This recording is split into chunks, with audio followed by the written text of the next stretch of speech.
أعوذ بالله من الشيطان الرجيم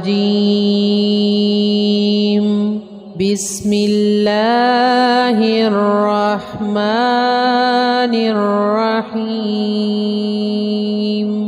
والفجر وليال عشر والشفع والوتر والليل إذا يسر هل في ذلك قسم لذي حجر ألم تر كيف فعل ربك بعاد إرم ذات العماد التي لم يخلق مثلها في البلاد وثمود الذين جابوا الصخر بالواد وفرعون ذي الأوتاد الذين طغوا في البلاد فأكثروا فيها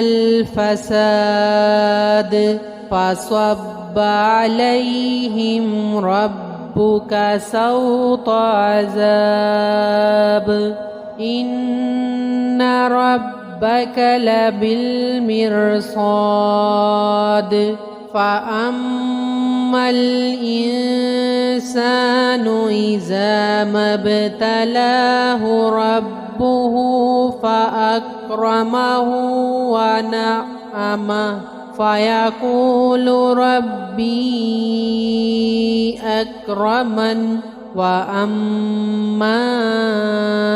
إذا ما ابتلاه فقدر عليه رزقه فيقول ربي أهانن كلا بل لا تكرمون اليتيم ولا تحاضون على طعام المسكين وتأكلون التراث أكلا لما وتحبون المال حبا جما كلا إذا دكت الأرض دكا دكا وجاء ربك والملك صفا صفا وجيء يومئذ بجهنم يومئذ يتذكر الإنسان وأنى له الذكرى يقول يا ليتني قدمت لحياتي فيومئذ لا يعذب عذابه أحد ولا يوثق وثاقه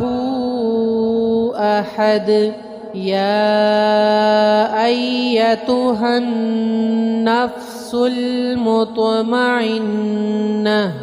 ارجعي إلى ربك راضية مرضية فادخلي في